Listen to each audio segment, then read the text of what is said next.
right, good. You know, it's important to, just in case we forget who we are.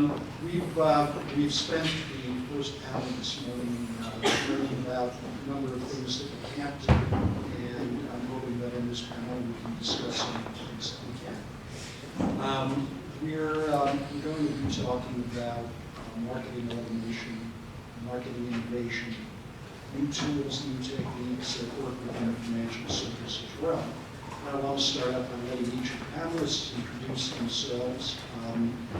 I'll introduce myself first. I'm Kreissman. My company is involved in customer acquisition. In particular, we have tools and techniques that help take social influence and convert it to memorable records. So it's possible to reach somebody who is a social influencer or key follower and reach them in real time through social. I'll turn it over to Peggy and then to the others to introduce themselves. Hi, I'm Peggy McHale. I'm one of the partners at C2G Partners. We provide marketing and analytics support to mainly Fortune 100 companies in the financial services industry. What I'm seeing, one of the trends I'm really seeing, and of late, we do a lot on the analytics side. We're seeing a move away from SaaS, which if most of you in financial services modeling or in that side of it, SaaS was always one of the go-to tools, and we're seeing a move to Hive, Hadoop, because of all the things that are happening in unstructured data, which is not something I ever thought. It seemed like SaaS was there forever. So that's something I'm seeing, and why do we care? Well, that opens up a whole new list of tools at the ready for marketers, because you can't really do good marketing today in a digital world without really good analytics to course correct immediately. And so that's what I'm excited about and happy to be chatting about today.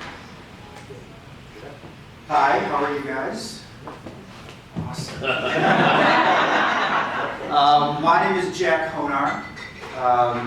Let me start by describing what I do by asking a question. How many of you guys here have a credit card in your hand? Awesome. That should fit. How many of you rent cars periodically? Great. How many of you rent a car using that credit card? Even better. How many of you know that if something happened when you rent that car with that credit card, you can actually call the bank up that gives you that card and get it fixed? A few of you, even better. That's what we do at CBSI. We provide those insurance products to travel, retail, warranty manager, purchase protection, those types of things. My role, what I work with, would say, is to annoy them about how we're not doing enough to be in touch with the consumers wherever they're having their interactions. Most of my job is not on the front end of marketing, though I support and sponsor and work with associations like Visa and MasterCard and issuers like Chase. The big part of what I do is to make sure that the user experience is working well. So that's the marketing component that I'll be bringing together today. Work for you guys? Yeah. Awesome. So I'm not Jack. My name is Maisha Walker. I run a digital marketing agency called Message Medium. I've been in the digital world for full-time for 17 years. I'm going to echo Prudence, don't do math on that. Before that, I actually worked in finance. I worked at Morgan Stanley, and before that, I worked in digital direct marketing in the magazine publishing industry. So I have sort of an interesting combination of backgrounds. I'm also a coder, so I started programming when I was really young, and it's just been something that I've been doing all my life. So I really do have kind of an odd mix of perspectives that I bring to working with our clients who come to us to essentially have a comprehensive digital strategy in terms of how they're presenting their brand online and having strategies to actually acquire customers online. So my perspective on all the conversations today are around how we're leveraging tools like search optimization, website development, landing pages, email marketing, search advertising, social media, social ads, in order to help our clients be visible online and then actually acquire customers and all of the data and analytics around whether or not that's working. So we manage campaigns across all those channels and then provide our clients with data around what's working, what's not, testing, so on and so forth. Very good, thanks.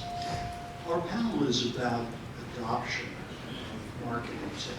So I'm going to ask each of the panelists to tell us about one trend or one tool that they see as something that's going to be adopted going forward that they're pretty excited.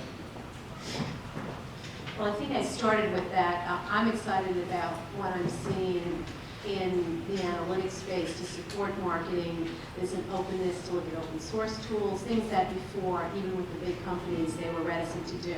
So that gives you just more ability to customize, to segment better your customer base, to understand what's going on out there more quickly, and also to bring in new channels, which is part of it, to understand how your customers are reacting in the social channels that are out there today. So that's one thing, and it seems to be in all of our clients, we're hearing it in one form or the other. So I don't think that's going to change. So how are those implemented? I mean, are the marketers themselves able to use these tools? Do they require third parties? Do they require tech support? It's a combination, but what I'm seeing is some of the visualization tools out there, which is taking the data, will actually be on the desktop now of the marketer's desk, so they can actually do a lot of the analytics themselves because it's built to be pretty consumer friendly to the marketer consumer friendly.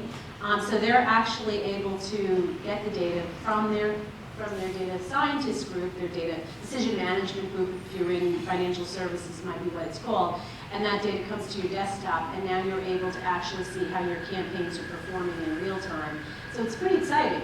So a marketer can then look at which channel and which customers are responding and course correct almost immediately and say, okay, we need to change our messaging here because it's not resonating with this segment of customers. And over here, this is what they want to see and hear. And I'm sure the rest of the panelists are seeing this too. But that's what I find exciting because if you've worked in big companies like I did before I started my company, we used to wait and wait for your results of your marketing campaigns. And then you had invested all this money and maybe it didn't produce the results you wanted. Or maybe it did so great you should have invested more, but you found that 6 months later. 6 months later. And now we're getting it in real time, which to me as a marketer is pretty darn exciting. Yeah, I always remember the idea of waiting for the coupons to clear. Right.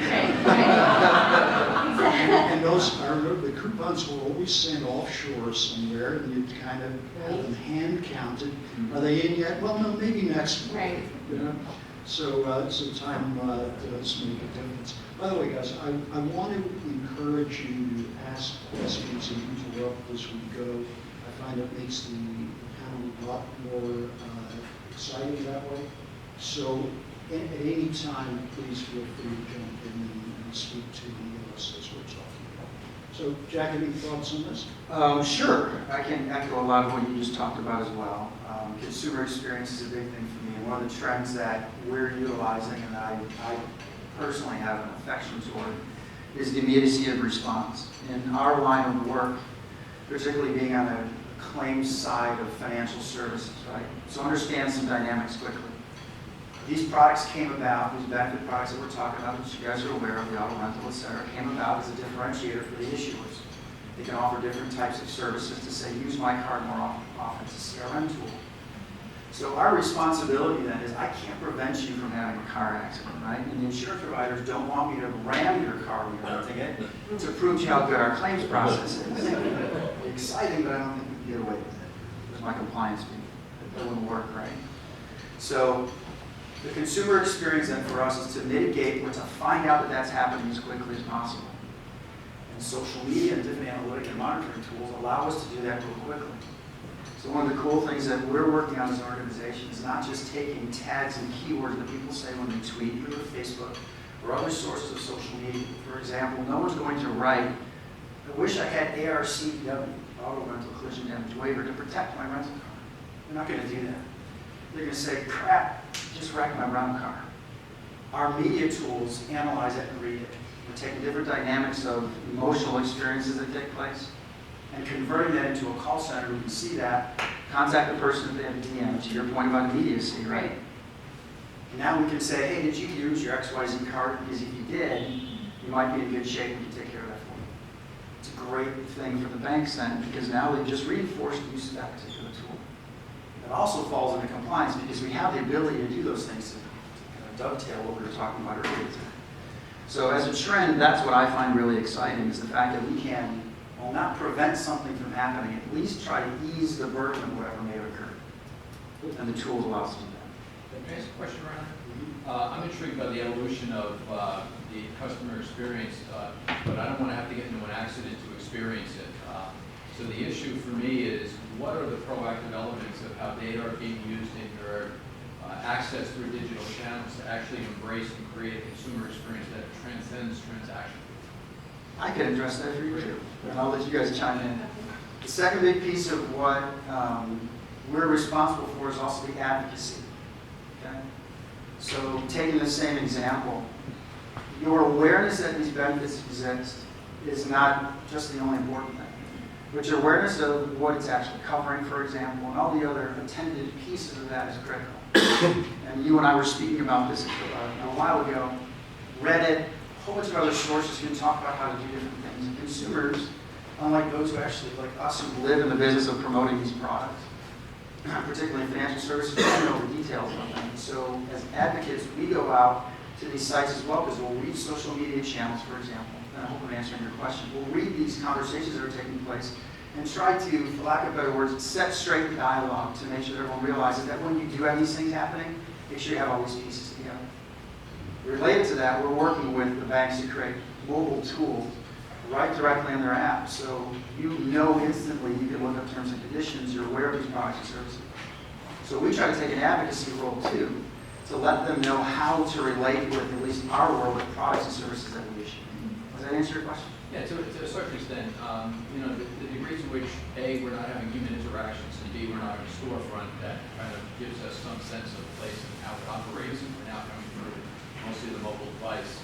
I think you're touching upon the issue of how a brand can show up in a circumstance like that to serve or advocate for even an unanticipated need, or create a branding envelope that has some meaning for the individual consumer, and that is important. Absolutely. Well, before I answer the question, your question, I'm going to answer your question and address that, because I think one of the things that is scary for brands but exciting for the consumer and becoming more exciting for brands is the fact that they're just being disintermediated, right? So it's not even so much now about how can the brand, obviously brands are still trying to do this, how can the brands be a part of that conversation? It's about how can brands embrace the fact that they're not going to be a part of that conversation directly all the time. So how can they make sure that any sort of brand advocates that they have, either naturally through their existing consumers who are actively engaged with the brand, or ones that they pay, influencers and such, how can they make sure that even in the conversations that they can't be a part of, because it's literally impossible for them to be a part of every conversation that's happening, how can they be a part of as many as possible by leveraging social tools and leveraging the ability of digital to empower word of mouth in ways that get their brand embedded into conversations in ways that they can't by themselves. So I think it's really also important to understand just how digital has shifted the perspective on how brands are interacting. It's not always a direct conversation. Very often it's a conversation that's happening through other people that the brand is either deputized or not. And in situations where they haven't, then it's, how do you make sure, to the extent that it's possible, that you're empowering the people who have really good things to say about you, as opposed to the ones who don't. And for the ones who don't, how do you contain that conversation as much as you can? And this gets back to what the first panel was talking about too, because first of all, how many of you are involved in using social in some way in marketing from a marketing standpoint? Okay, so if you're involved in social and in financial, the overlap of that is an interesting overlap, to say the least. So I think what you're talking about makes sense across the board, but the question is how to deal with social best in terms of the restrictions that are there for the financial services. And it's actually an interesting question for all of you. I didn't give you a chance to answer my first one, but maybe we can start with that and come back to this. What are some examples of how you can work within the restrictions, the compliance issues within financial, but still have a social presence that you like to see? So I am not a compliance person, so I'm going to sort of tiptoe around that because I don't want to give anybody advice on how to stay within, be compliant. But just in terms of what we've done and looking across the landscape, obviously a lot of what we do is to stay aware of what brands are doing in the digital and social space. So obviously one of the things that the earlier panel was saying is, there is no panacea. Like there's so many different perspectives within the finance industry in terms of who is actually doing the seeking. Are you a financial planner? Are you a wealth manager? Are you a big bank? Are you a credit card? Are you an insurer? Are you part of the insurance landscape? So I think there are many, many answers to that question. But one of the things that we're seeing happen a lot is brands being more active in simply sharing content, being content marketers, and helping to educate their customers around a wide variety of topics. So I've actually found it really interesting that finance companies really are taking a very broad view of what their brand is and what's meaningful to their customers. Obviously, finance touches every area of our lives, and so you'll see finance companies commenting on the fact that we just discovered, a star that has 7 planets around it. Like, what does that have to do with finance? Nothing. But it has to do with innovation, perhaps, and perhaps this brand is really focused on being the innovation company, being the innovation brand in finance.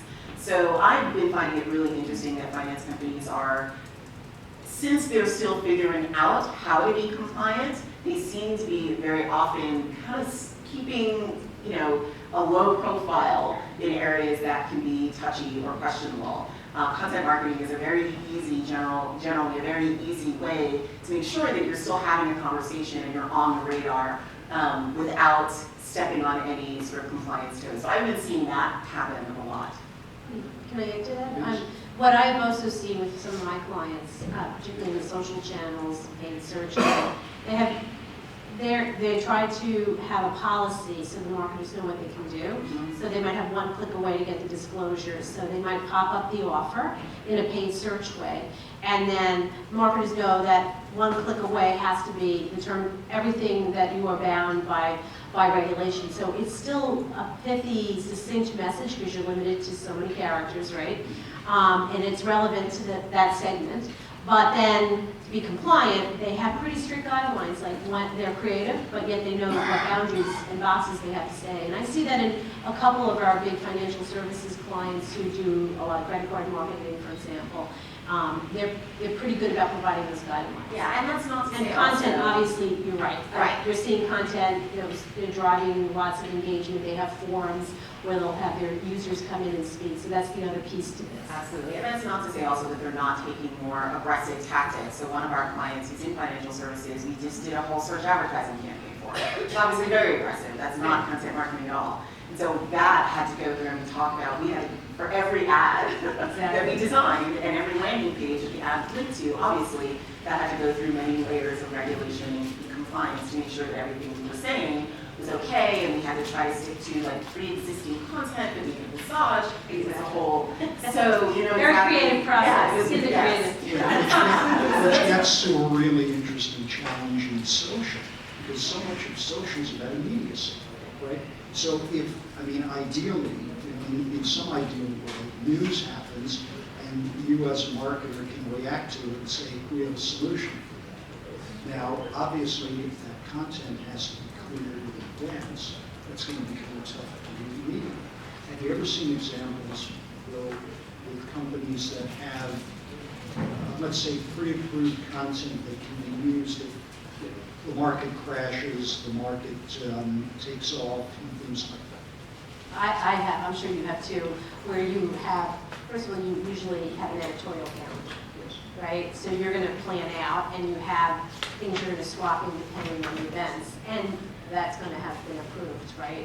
And especially if you're a big company and you're subject to all these regulations, you're not going to want to take a chance. Now, does it get tweaked and do you have to do some things if there's something newsworthy? Absolutely. I don't know, Manisha, with your customers, what you're seeing, how you handle that. Yeah, so it's a little bit of the dance of the seven veils when it comes to social media, right? Like, you have, everybody sort of thinks that all these things are happening real time, but they're not. They're really not. So, sorry. So very often what's happening is you are doing things that look like they're real time and they're staged to seem like they're real time, but even when you're getting interaction and response from customers that you cannot predict, there's always a certain degree of prediction. And you can pre-package and create content and responses that are compliant and that meet your brand guidelines and are on voice and on message, so that the people who are staffing, the response channels can just pull from a script essentially to respond to that person or slightly edit or slightly tweak. So yeah, I think that yes, you can do things real time, but there's a lot of thought.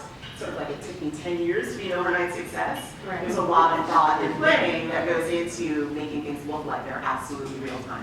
To your point about editorial calendars, despite the fact that we're more reactive because we're on our side of that fence, the CRM side, we have the same thing. So every single month we're proactively not only telling our issuers these are things that are coming out.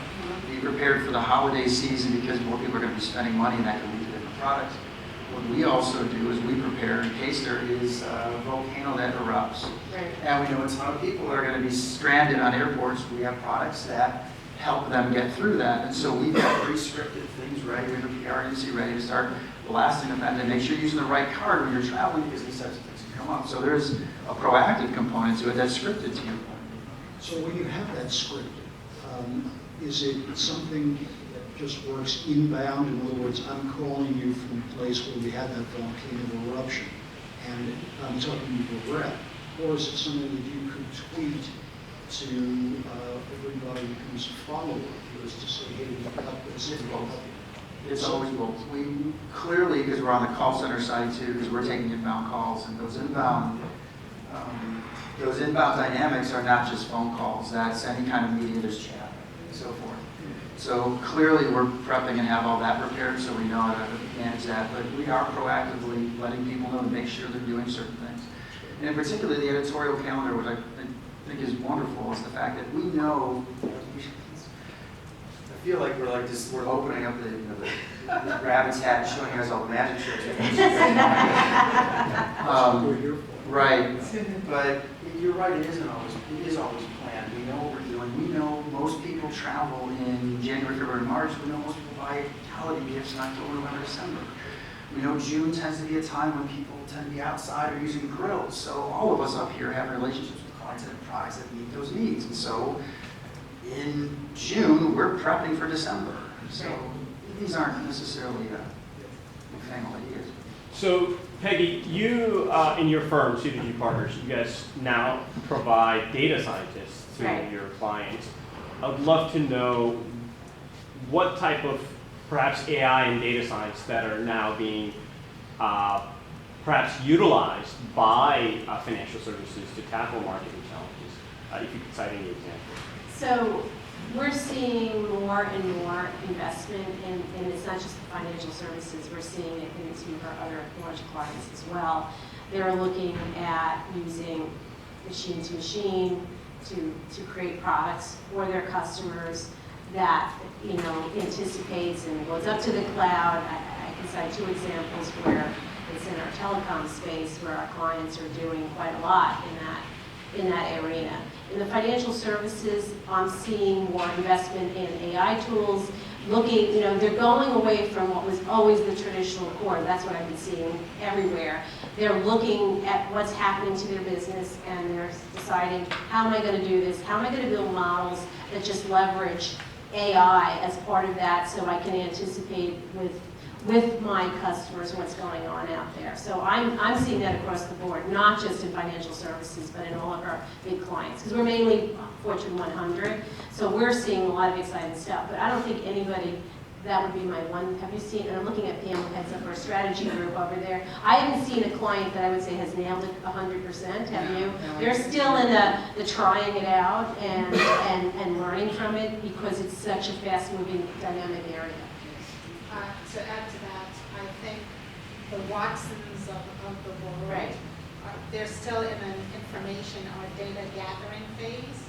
So they're going out to a lot of businesses trying to beef up what's inside of the AI so they can do even more.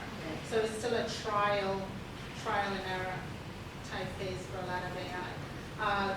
In some parts of AI, I find it strange but interesting that they're also doing virtual reality components. Right. It's a weird dynamic, especially in a financial services company. But I was at American Express last week, and they have right outside, it's not a kiosk, it's an entire room, of launching their lounge, their Platinum Concierge Lounge, and it's all done by putting on your glasses and turning around on your chair to see the entire space of the new lounge. That is, and I mean, it was really a nice way to integrate AI, but I was wondering how are they going to analyze how many people looked at it? You know, that was what's going through my head, right?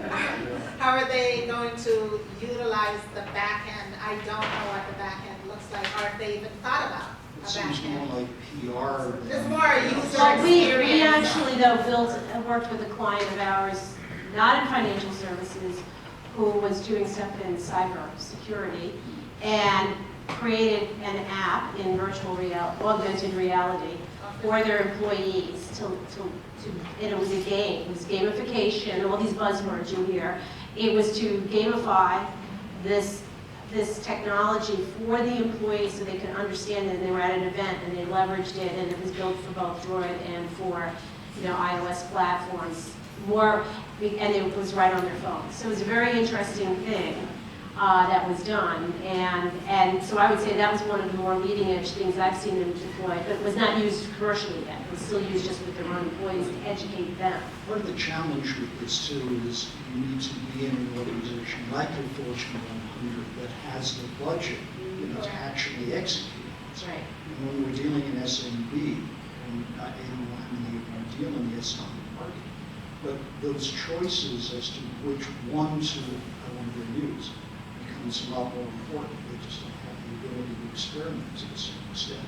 So it's a real consideration as we go forward with these technologies as to what's going to work and for whom. A few more A questions. couple of areas where I've heard of AI and financial services convergence. Obvious area would be fraud and Right. risk alert. That seems to be a very hot area. Deep learning and machine learning kind Right. of algorithms. So they put it right into the network to, Correct. well, and I think the gentleman was here before, right, on the previous panel, authentication. Right. Right.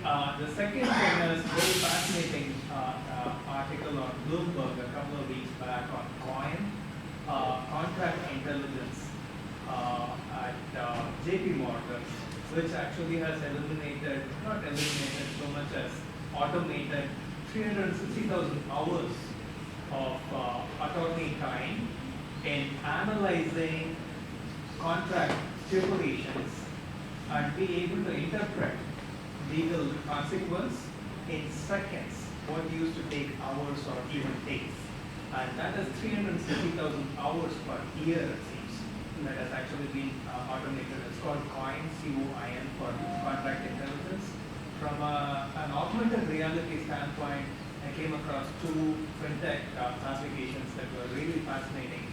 One had to do with essentially a New Zealand bank, a financial institution that has instrumented a mechanism for, if you use your bank app and take a picture of your credit card, with AI overlay, you can see your bank statement and your credit, what the due is for the month, and past 10 transactions and so on.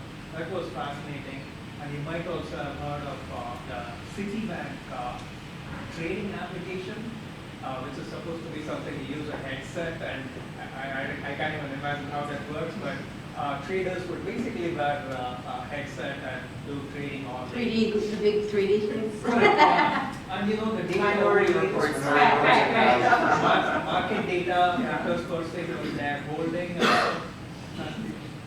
So I think the answer is it's still in its infancy, Graz. I mean, I'm seeing it, but I'm not seeing a clear winner in a tool. I'm seeing all this innovation, Yeah. and people just trying to learn about it Yeah. and see how they can leverage it better. How financial services were using AI and what segment, but what's interesting is that they're not using it for marketing at all, as far as I'm concerned. They're talking about it. They're talking about it, They're they're definitely researching talking it. The fact about that you it. had 20% up there were using it for user experience. Right. And the fact that you just said we need data, that's to me the convergence. Right, that's right. That's where we're Yeah. hearing all the conversations and how can I leverage what's out there, what's the right bet, is it secure enough?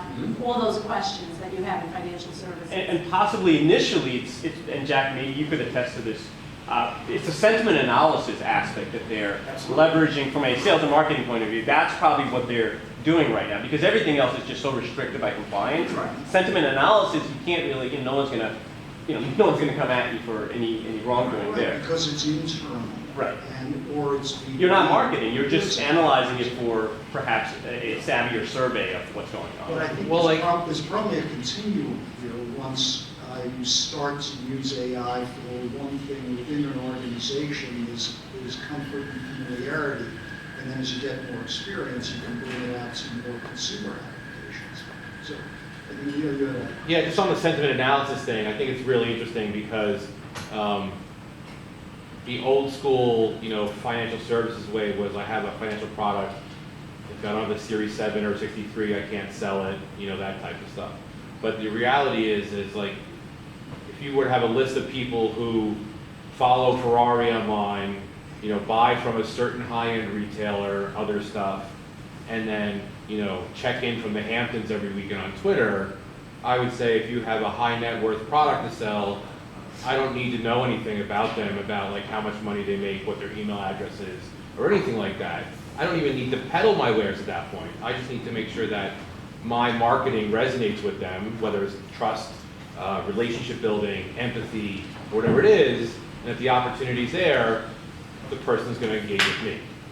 And the one thing to add is they just allowed the ISPs, right? Yep. To collect where you go. So we have all this stringent regulation on the one side, but the floodgates are now open because they can collect it and sell it, right? Yeah. So that would answer all your questions if you're marketing to high net worth people. Yeah, I mean, and so to go back to the first question that I never got the answer.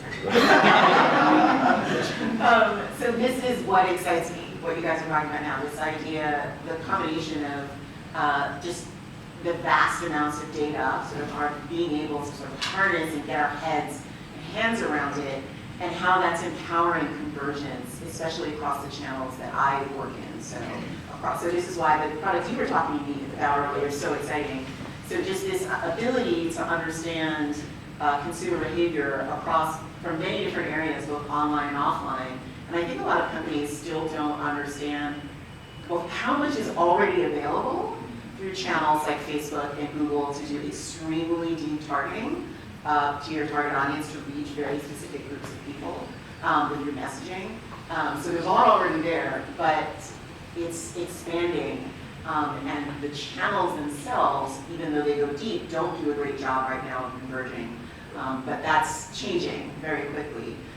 So the idea that we will, and that it's not going to be only in the hands of Fortune 100 companies, because that's not who we work with. So the idea that we work with SMBs and we'll be able to access that kind of convergence of data to be able to reach our clients' target audience very, very specifically with exactly the right message at a relatively inexpensive cost per acquisition, that's really exciting. So when you do work with SMBs on some of these tools, do you find that your clients can actually work them hands-on? Do you need to oversee that work? What's the process like? So I feel like you just sort of lobbed that right over your agency. So yeah, we do a lot. So thank you, Gary.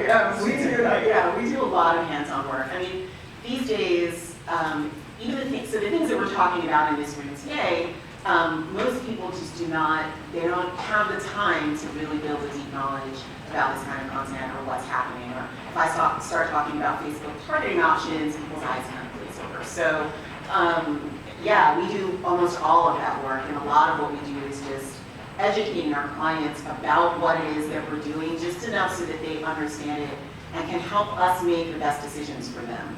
But beyond that, really, I think it's, it ends up being in the purview of a digital marketing expert, because we're the only people who would care enough to spend the time to learn about what all of the different levers and checkboxes and toggles are available to really make sure that you are accessing the audience that you need to be accessing on the right platform with the right content at the right time. Right, and I suppose it's like if something is not intuitive when you DVR, you ask a 15-year-old and you get it figured out.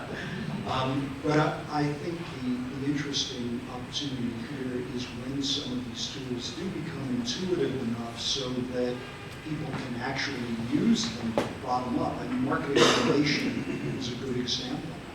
And how many of you use like a HubSpot, Marketo, or any of the other marketing automation systems? So a few of them. One of the issues that I've often seen is with marketing automation, a lot of people who bought them or subscribed to them say, I'd use this more if it was more plug and play. It's really at the point where I need to bring in a specialist to work with this. And if that's the case, there's a limitation to it. So I think the question, and this may be a good question for us all to discuss, do you feel that most of the tools that are emerging now are becoming more intuitive, becoming easier for the marketing consultants to use? I'll take that one, yeah. I have a lot of opinions about this. So in the tech world, in the computer world, and user interface world, there's this adage that the easier something is to use, the less sophisticated it is, the less you can do with it. And the more complex and powerful and useful something is, the harder it is to use. And I think that that's true, and I'm not sure. I don't think that's going to change so much, partially because one of the things that we're seeing, which is very beneficial to businesses, is that each of these channels and tools is becoming more complex. You're getting more and more granularity in terms of what you're able to do to leverage that tool to the fullest extent, and that is only increasing, right? There are more tools, and each tool itself is evolving and becoming more complex, not less. And that's actually a good thing because it allows you to do more with that tool and be more successful and have better return on your investment. At the same time, I think they are trying to make tools easier to use, but there's always this, it's like a constant battle between getting more complex and then getting a little bit easier to use, and then getting a lot more complex and then getting a little bit easier to use. So I don't know if we'll ever get to a time where the easy to use part outweighs the complexity, because currently, I mean, maybe there will be a tipping point, but currently the additional complexity is actually something that's really welcomed by marketers and business owners because of the return that it gives them if they're able to leverage that complexity. And so in effect, it's an edge if they can leverage something that they feel is more complex. Yeah. Makes sense. Well, with all these marketing automation tools, it's obviously removing the human element from all of this and in making America great again. Here we got sex and religion next, aren't we? So how do you intertwine the human perspective of marketing, which has always been, the touch, look, feel kind of thing, into marketing automation? Well, maybe Ron's could talk about this too. But it seems to remove a lot of what the traditional marketing always went for the heart, and now it's just a presentation of something. How do you intertwine those worlds? Well, let me just give a perspective, I think, that is pretty helpful in the sense that if you're doing the right sort of marketing automation, you'll know the people who want an emotional message versus those who want a more logical or financial message. And part of that is to do with I often hear referred to as attitudinal segmentation, because you're not just segmenting on the basis of what product they buy, what their actions are, what the demographics are. But if there's the possibility of asking some questions as to their priorities, if there's the ability to do tracking through social, you can identify patterns with people and be able to communicate with them in that way. So not everyone responds to an emotional message, but those who do should be given one. Those who don't need that, or want something else, can be given something. And I think the other point on that is, with AI coming into play, that emotional message, all of that can get served up. Right. I think the bigger question is, there'll be less need for human intervention if the AI tools really take off, because they're going to replace that person who is figuring that out, because there's going to be machine learning on this to automate it. So it's not that it won't be an emotional message, it's just that the human didn't come up with the emotion. The machine, Or the human did, but then. ultimately, the machine, and the machine spit it out. I think a lot of it is about timing, right? So it's making sure that you're delivering that emotional message at the right time for the right person. So I think, yeah, it's about, we're all just talking about how scripted things are. They really are pretty scripted. So I think that we've already taken a lot of, so when you're in a call center, so one of the things I used to do in my early days of digital was design customer service teams and like write all the scripts. When you're dealing with a call center or customer service center, most of the time, the messages that you're receiving are not created in real time. Almost none of the time. Those messages are not created real time. There's an entire database of scripts that are being sent out. And sometimes I've had really funny, interesting experience where I kind of, found a way, because I'm crazy this way, found my customer service rep somehow, like in another channel, because I wanted to ask a separate question, and realized that person barely spoke English. But the messages that I was getting from them were so well scripted, and they were so well trained in how and when to deliver them, that even their limited ability to speak English, I was totally fooled, right? The conversation I had with them through the customer service channel versus the conversation I had offline was completely different, and even I was shocked. So on some level, I think there is an element of artificial intelligence that's already at play, with that tiny little bit of human interaction to just say, yes, this is the right time to hit the button and send that message. So what we're talking about is just getting rid of that tiny little piece that's there and having it be fully automated. But there will always be humans, I think, maybe not always, but the foreseeable future, still humans deciding what the actual message needs to be that gets delivered on the other end. But less of those humans. Maybe. One of the, I'm sorry, real quick, one of the challenges that we're facing with some of our clients right now, you speak about the technology, AI, and all that kind of stuff, is that some of our, Stephanie from our office is right there, she can attest to this, they're saying we want a better human interaction. The biggest challenge with that is it goes off script. Right. And so the training costs, the resource that you can find, they can actually sit down and have a consultative discussion with somebody is much more difficult.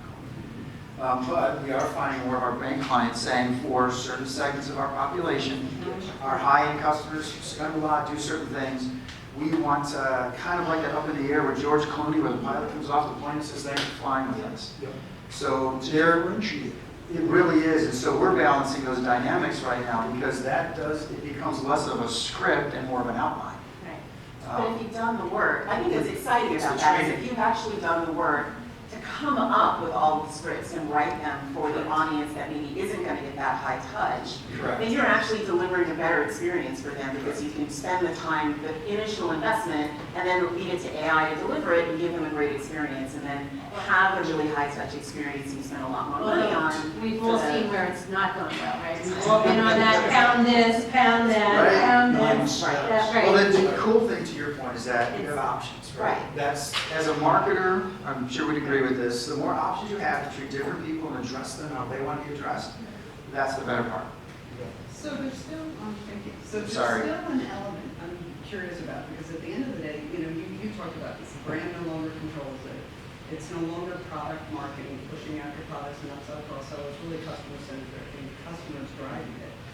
So at the end of the day, we still are sharing all these customers. I mean, how many of us have Amex, MasterCard, Visa sitting in our wallets now? And it's share of eyeball attention and segmentware.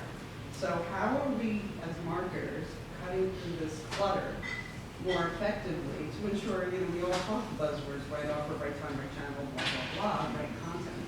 But at the end of the day, there's a real segmentware and a challenge of eyeball attention. So how do we cut this clutter most effectively, and where do things like AI come into that, or others really measure that? Because you hear things like eyeballs on screen measurement factored into your artificial intelligence algorithm. So where does that go? How are we going to do that more effectively? Everyone's looking at me. Well, I do have We'll cover some of that towards, we're going to cover a lot of the AI marketing tech towards the end, but that's a very good question. Yeah, so I'm not an AI expert. This is just, so a lot of my experience and thoughts about this is really just coming from a pure marketing perspective. And how do you make sure you're reaching, if you've got all these tools at your fingertips, how do you make sure you're not wasting your time and using the wrong tools with the wrong people and saying the wrong things? So I really do think that all of this comes, I think that it is ultimately not a question about technology.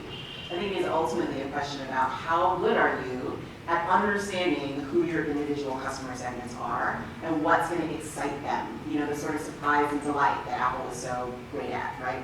What is it that is on brand and on message for you that is going to really resonate deeply with your customers? So I was laughing when you said I have an Amex, a MasterCard, and a Visa.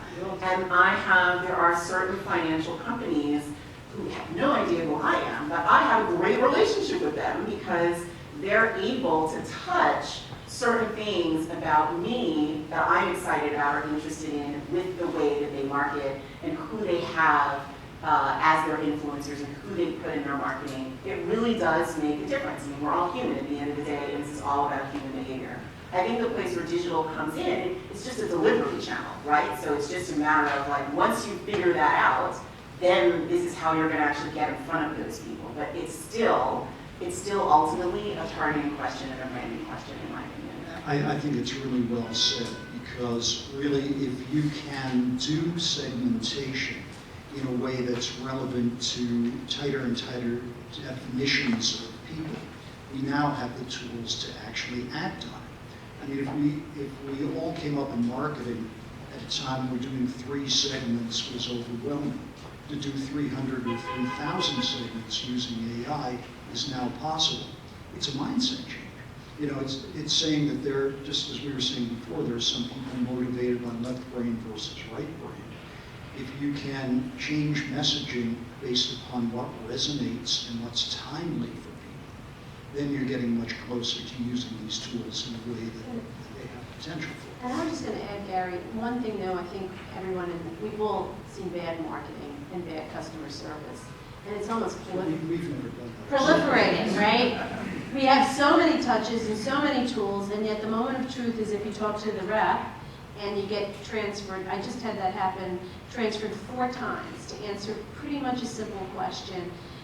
I still think we haven't figured this all out. There's a tremendous opportunity to do better marketing and better customer experience, because it still seems to me you get into a queue and the first thing they tell you is to go to the website. Well, I think 99% of the people today know if they have the question that they can answer on the website, they're going to go there.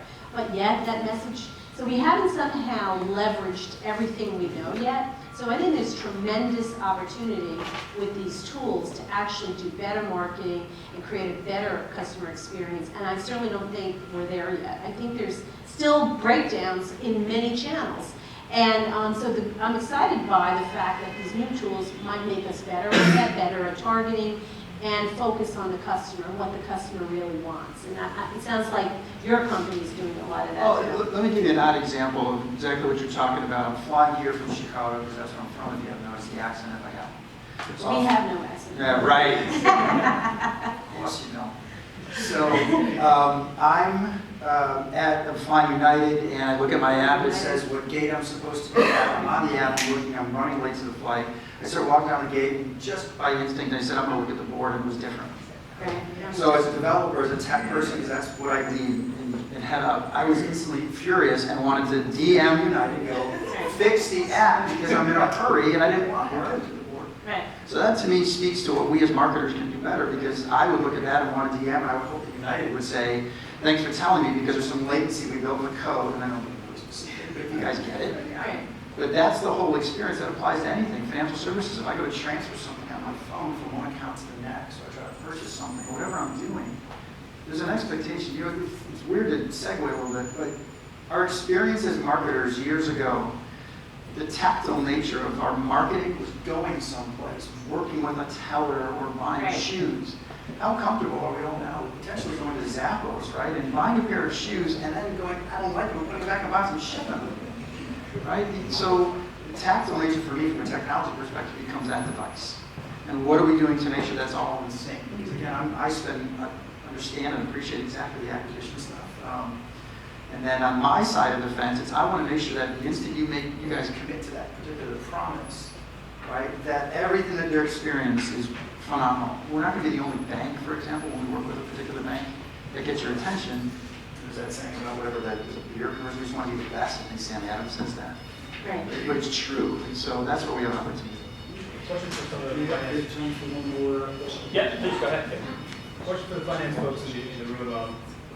I work with a lot of retail and restaurant industry clients, and one thing that I've noticed is all their data is focused on transactions and more of the mechanics. I help them look at it and focus on it and convert it to become more of a customer centric, so to know where the customer is in the journey. And when we're able to do that, AI leverages, or we leverage AI to do cluster analysis, right? So we understand where the clusters are. Because you are going to Chicago today and you're already here. I'm sorry, you're coming to New York from Chicago, you're already here. And it's interesting, if you bought the tickets to Visa is not marketing to you with other promotions that are necessary, right? Right. But There's a restaurant right down the block that could have right. So the opportunity is huge there, and Gary, you mentioned it's very expensive to do stuff. Actually, there's a lot of companies out there now that are innovative, that are really cheap. Companies like SAM.AI offering better search, Crazy, much better subject line, email text, right? So there's a lot of companies out there that are doing this. It is complicated to put it together. That's why you need a good partner. But this is the right time to explore and really innovate. But the key to all of this, regardless of what industry it is to take the transactional type of data and convert it to customer type of data. So, my question starts with going back to Sandy, and not so much my concern about the right message, but because there's no longer a linear point of purchase, so we're all distracted, we're using across multiple devices to go through that transaction, and that's where marketing automation can really go wrong. So, how do you handle that? That's a great one. I think there's a certain amount of that paths, they're not necessarily linear, but they are trackable and they can be repetitive across multiple customers. So I think some of it is just how powerful is your analytics tool, how well integrated is your analytics tool, and how knowledgeable are your analytics people at understanding how to look at those paths and understand the different touch points and understand where to integrate your messages or where to intervene along those paths. So those paths are trackable, and you can see them, and you can find out that 80% of your people follow this path, and 20% of your people follow that path. But I think to your point, this is where marketing automation can really go horribly wrong if people are getting the wrong messages at the wrong time, because they, 5% of your people sort of went outside that box and then ended up having this weird experience with the content that's reaching them, right? So I think that's a great point, and I actually don't know the answer to that, if that's your question. Well, the other point is that what I see companies doing is something like Net Promoter Score. So you want to capture in real time feedback of that experience from the customer to kind of assess what did it feel like. Now, I think sometimes NPS scores, and I don't know if you're all familiar, get overused and abused, but I think they do provide a real value, because you can capture and collect data to say, oh my God, there's a problem here. And you get that feedback pretty immediately. So you can start assessing. So it's also having checkpoints in your process to where you can assess what's the customer experiencing. I don't know if anybody has used this on the panel before, NPS, but it is a powerful tool. And that's just one example. I would love to do some more questions, but I think we are out of time. So I'd like to thank the panel and appreciate the